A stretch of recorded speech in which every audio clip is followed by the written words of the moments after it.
Hello and welcome. We're back. This is Dr. Jerry Cuomo, and we're rescuing a BioHorizon, very small diameter screw, but one that's very important when doing implant dentistry. This is actually the healing abutment. What was given me, it's called a flared healing abutment, and because it has a hex insert for the driver, this is a Rash 8N from Zimmer Corporation, Zimmer Biomet, and it fits perfectly in there. So it's a GR3, so it's fits color coded to green, and I believe this is also green color code. So now we know the exact pitch to the screw itself, and so we have a strip situation. So this driver cannot fit in the strip screw. So let's take a look at the stripped hole here, a stripped head of the screw. We're going to look very closely at that. And this is now after we've pre-soaked it. You can see how the previous dentist went in.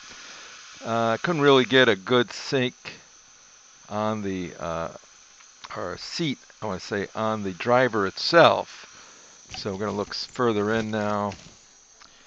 And Medel's is going to grab me that other mirror. There's all kinds of mirrors to use in this profession, and these are beautiful mirrors from Zurich.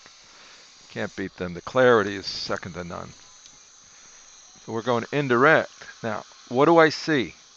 I see there's cement holding this screw in. Well, how do I know that? Well, look at the interface between the screw head itself and that of the abutment. You'll see just a slight remnants. Now I'm holding her cheek back with my right hand. I'm going to let go. I'm going to come right into a pointer. And I'm just going to use this pointer to kind of give you an idea where this is all hung up. This is your lock. If you got a key lock somewhere, this is it. It's that cement. And it's easy to identify. Right here. And right in here. And see if that's right in the middle of your picture frame here, the TV screen. So we're going to soak it a little bit more. It looks like the operator went in here and kind of barreled into this side, so that could have Loctited the right. Now we found a driver that's going to be slightly larger, right? We got to go large in diameter and perhaps get another hex, or a square head might fit in there nicely, nice and tight, and you can back it out without having to go in and prep it. So you could back it out somehow. We'll see. So now we're just going to slide this in. This is a hex. And if you got a good shot at it, you clean the bottom, you sink it in there, and you do a turn back and forth until it comes loose. If not, then there's something else holding it in there. That's one driver. That's a hex. Let me identify that driver for you. And this is a Rash 9. Okay, so it's a little bigger diameter than the 8. One more. This is this square head.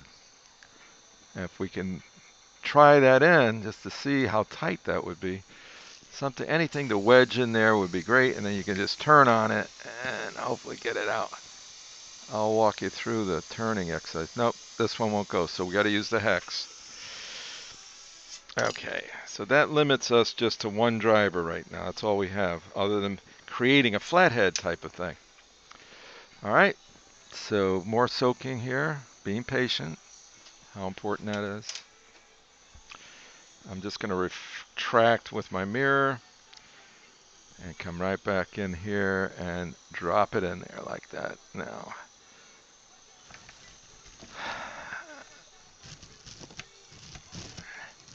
it would be wonderful if we can get this out with just a driver. That would save us time and save trauma. You know, I don't want to traumatize the implant itself. Notice it's clear. What we're more interested in is any activity we can get on the rim of the head of the screw, on the outer rim. That's what we're looking for. So that's our crud cutter. The next thing we're going to put it in was the little bit of, I'm going to use machine oil. Why do I use that? Because there's cleaners in that machine oil, and those are important. They can penetrate. So other than penetrating oil, machine oil from hand pieces works really well with situations like this. and they can loosen up the bioburden, get in there. It's like our own crud cutter. This is the only thing that bothers me is look at this on the right side. It's the only thing that really kind of grabs me is the burr flattened this area right here. I'll show it to you. Flattened it right there. You see that? Right in there. Flatten that out. Everything else, I got room. I can go in there. This little area here, it looks like the two pieces of metal now are married. But if we see any movement in a screw, that's the place I'm going to look, because that'll show a separation. Once I do that, it's academic. The screw's going to come out. Okay, so on the video, everything's going to go right to left as we turn it out. We're not ready yet, though. We're getting there. We're getting there. So I always try to make this type of attempt first before moving on to anything else. I think we've waited long enough. We're going to go ahead and rinse that out. I'm walking away from 20 power. Now I'm back to 3.2, which is where normal loops go, right?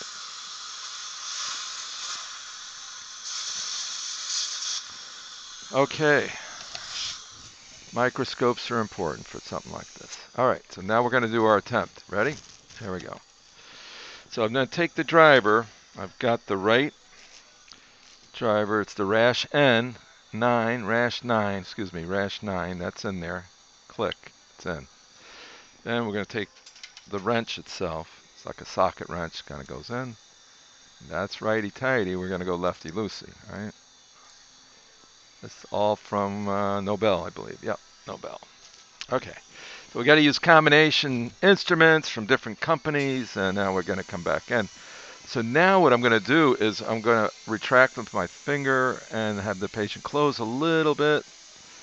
So vertical pressure is important. I need a new mirror, please. Okay, so we're going to come all the way over here with the vertical pressure, and we'll try to turn it a little bit back and forth. Perhaps we can do a little bit of hand manipulation first. Let's do that. It's hard to see this. I get a small mirror, please.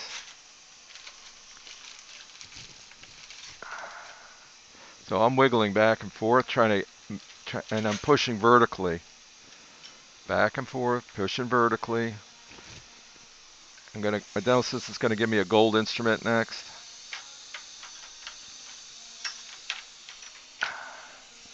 And as we're wiggling it, remember I said we're going to check that seam and see if it actually changes.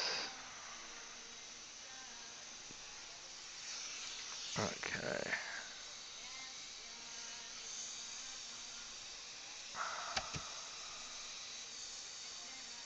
Okay, pushing down, turning.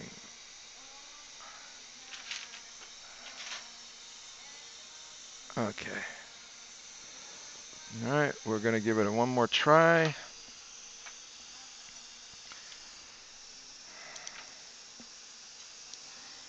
Lefty-loosey.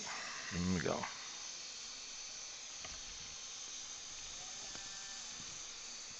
Hey, close a little.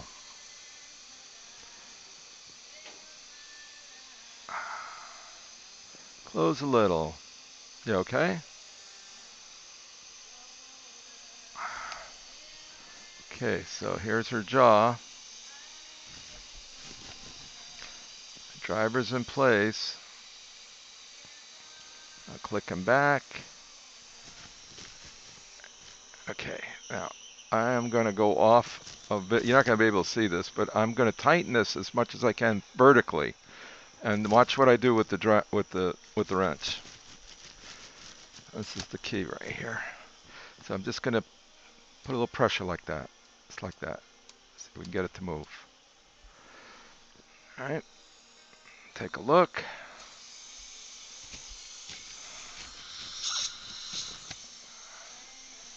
And nothing much. No. So we'll do it again.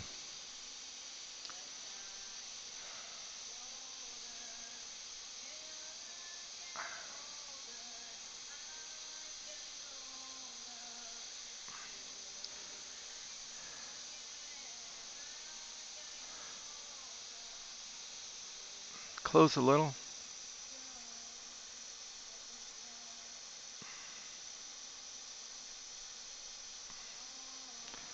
So we really need something that's going to lock on. And this is just spinning. Yeah. So we're going to create a slot. We'll do that now.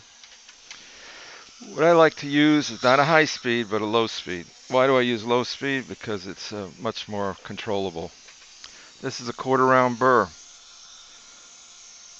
I would like to select right into that damaged area right there. I'm going to go right into it. Now, all of this is fair play. We don't have to worry about the abutment. We don't have to worry about the screw itself. It's the preserving at all costs the fixture that's lying underneath. So that's bottom line. Now my dental assistant's going to use water. She's going to suction and use water now.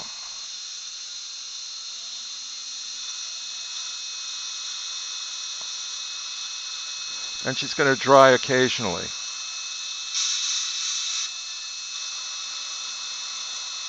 Again. So the other thing I'm going to do is I'm going to apply. Are you doing okay? The other thing I'm going to do is I'm going to apply. This is Crisco's, my favorite.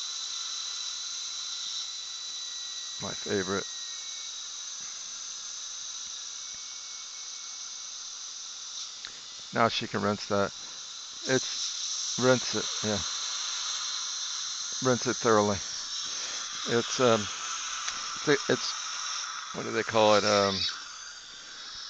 It's a real thick oil. It's what you cook with, but it's worked so well with machine industry.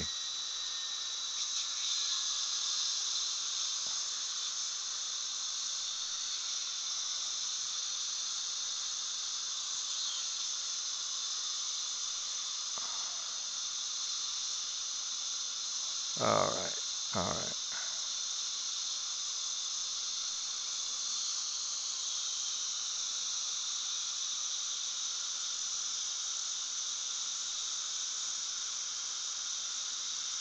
There she goes again. She'll rinse.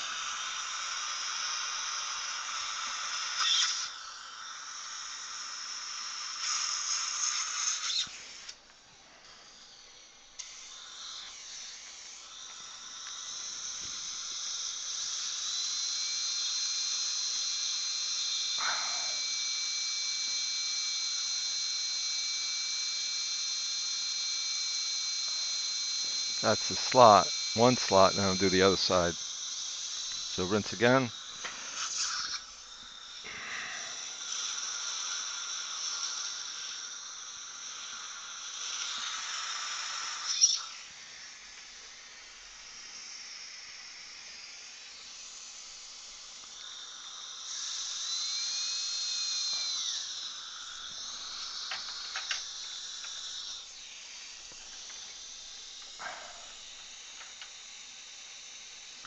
So there you can see the slot forming now. Come right back in.